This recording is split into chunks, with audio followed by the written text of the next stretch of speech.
Meow meow meow meow meow meow meow meow meow meow meow meow meow meow meow meow meow meow. Meow meow meow meow meow meow meow meow meow meow meow meow meow meow meow. All right, everyone. I know the last video didn't record. Let's see if we can get this last video to record. We are in the West region, which is going to be taking place here in Las Vegas, Nevada. Well, in the Sweet 16. Various places in the first couple rounds, obviously.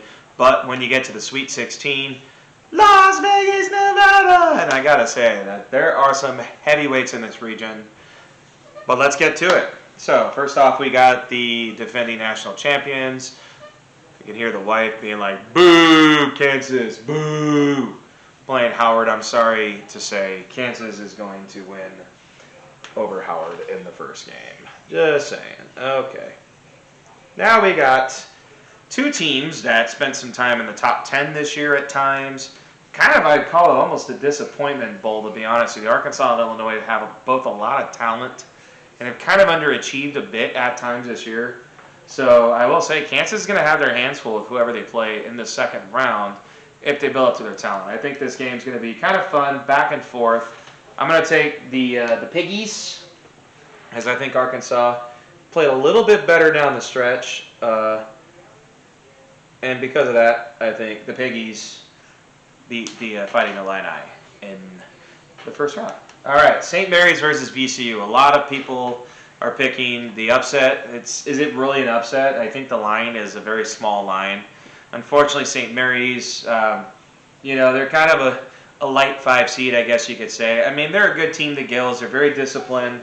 They can shoot the ball, but so can VCU. I think VCU's press is going to be a problem for St. Mary's. They're not going to be intimidated either. VCU has experience being in this tournament many times over recent years. So give me VCU and kind of a mini 12-5 upset. And the seeding, it's an upset, but to be honest with you, it's not much of an upset. Rick Pitino in Iona, probably going to be in Queens at the University of St. John's here very, very soon. Against, an old, Big East foe in UConn. Not a good matchup for Iona. If they're playing a different 4 seed, I think, maybe with their press. But I think UConn, they're just too much size, too much athleticism, too much shooting. UConn is a very strong 4 seed, as you see. And UConn should roll in this game. Hey, it's TCU versus my Sun Devils. Kind of tell you a quick little story. So, I'm an Arizona State alum. I was on the Strip. I did a long walk. Anybody who follows me on Facebook or Instagram saw I did a long walk across the Strip right before the game. I came home. I was wearing this T-shirt with the Arizona Cardinals sweater. It's actually a little bit cold and rainy today in Vegas. And I came home and the game was starting, so I just didn't change shirts. And ASU went up like 13-3 right away. And I'm like, you know what? I'm just gonna stay in this shirt. I'm going to wear this shirt on Friday as well, when the Devils play TCU. And actually, I think that Arizona State's defensive press, I actually think that Bobby Hurley, you can call it a bias pick, but I think the Devils have what it takes to win 2 games this year in the tournament and beat the TCU Horned Frogs in a much closer game, obviously, than what they had tonight against the Nevada Wolfpack. I think it'll be a close game. Probably a game, let's say, like 66-62, something like that. Somewhere in the 60s, I would say. Gonzaga versus Grand Canyon. This is going to be a track meet. Gonzaga might score. In fact, I wouldn't be surprised if Gonzaga does score at least 90, possibly 100 points in this game. I can see Gonzaga winning like 100-81. Like, it's going to be very, very hectic pace. I think that this is a terrible matchup for Grand Canyon because Gonzaga is one of the most efficient offensive teams in the country, and I think that Bryce Drew's team is going to be out pretty quickly. No battle of the Phoenix Metro. No battle of Phoenix versus Tempe, unfortunately, in the second round. Northwestern versus Boise State. I think Northwestern is one of the more efficient offensive teams in the Big Ten. Boise State also a very efficient team, but I think Northwestern advances. I think that this will be one of the more entertaining games in the first round, though. Should be a good game. But I'm going to take Northwestern, who, congratulations again. Remember last time they got in the tournament has an 8 seed. And won their first game. I think they do it again this year. And also UCLA. I know that UCLA is a little banged up, but come on, UNC Asheville, no way. UCLA is one of the best teams in the country. UCLA rolls. All right, second round, Kansas versus Arkansas. If Arkansas was playing more consistently, I think they would have a chance to pull the upset, but I can't do it. Like I think that Bill Self and Kansas pulls away late. I think this is a competitive game, but I think the Jayhawks prevail in this matchup. UConn versus VCU. UConn too much size for VCU. UConn advances to Vegas. ASU versus Gonzaga. I actually do think the Devils can match up with Gonzaga. It really just matters which Devils team. If the Devils can shoot like they did tonight, I think this is a close game. If they can't, they're going to lose by 20. Gonzaga will advance, but I actually think that ASU will have a good showing. I think that will be a very good back-and-forth basketball game. I'm just sticking with the blue pen because UCLA is going to beat Northwestern probably rather easily, to be honest with you. All right, so the Sweet 16, as I was telling you, this West region, most people are it's probably going to be pretty chalk. Once you get to Vegas, though, these top 4 seeds, 4 of, honestly, I think you could arguably say that 4 of the 10 best teams in college basketball, in my opinion, this year, at least talent-wise.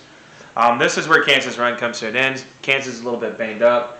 UConn, great inside-outside game. I think the other Hurley brother makes it to the Elite Eight. Wouldn't it be cool if the Hurley brothers are battling each other in Vegas? Nah, come on. ASU's not going to make it that far.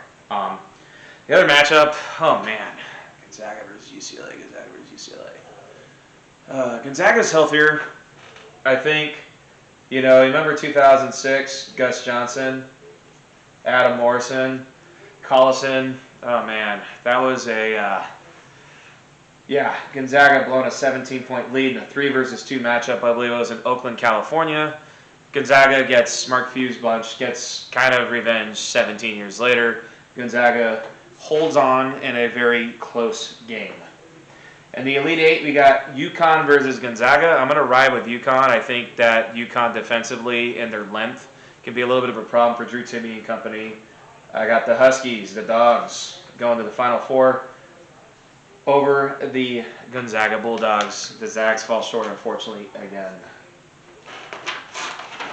And to the Final Four we go. All right, got Zona against Purdue. Oh, man, I hate doing this, but this is a nightmare matchup for the Boilermakers, to be honest with you. With the Twin Towers, I could see Zach Edey getting in foul trouble, and if he does, it's going to be a huge problem for Purdue. I think Arizona's outside game is going to be too much, honestly, for the Boilermakers. And this is a game because of Arizona being able to match up about as well as any team in the country against Zach Edey. I can see Edey getting in foul trouble, and if he does, Purdue is in big trouble. I'm going to take Arizona, unfortunately. I'm throwing up in my mouth that I have the University of Arizona, the team I hate, in the championship game. But I keep it real, guys. I'm not just going to pick with my heart. I'm going to pick with my head. And I think that this is a terrible matchup for Purdue, and Arizona prevails. As Anna Sasser's healthy, which he should be, and Houston's at full strength, I think this is where UConn, this is going to be a rock fight. It's going to be like a 58-53 game. But I think that Houston, they made it to the Final Four pandemic year. Last year, they almost made it to the Final Four before running into a red-hot Villanova team. I think this year, Houston gets to the championship game at home. Remember, they're also playing at home in Houston to play Arizona.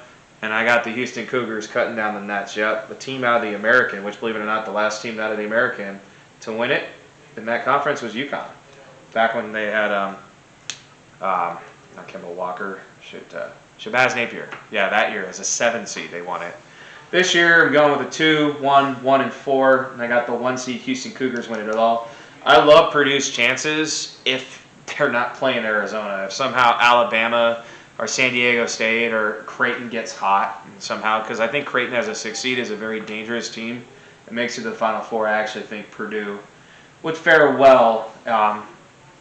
Really, the only number 1 seed I can't see winning it, honestly, is Kansas. I just think Kansas health in their region.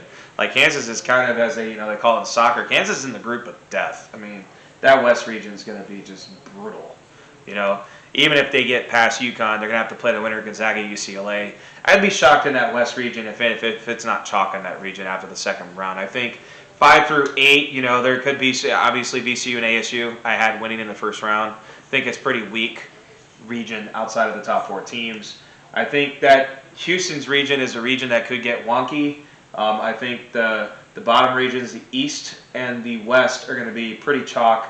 Alabama's region as well. They did a good job as the overall number 1 seed. Honestly, outside of Arizona, that entire South region is pretty weak. But I like the Aztecs this year, San Diego State. I think they can defensive rebound. And honestly, I see Alabama in that game, to go back to that game in Sweet 16.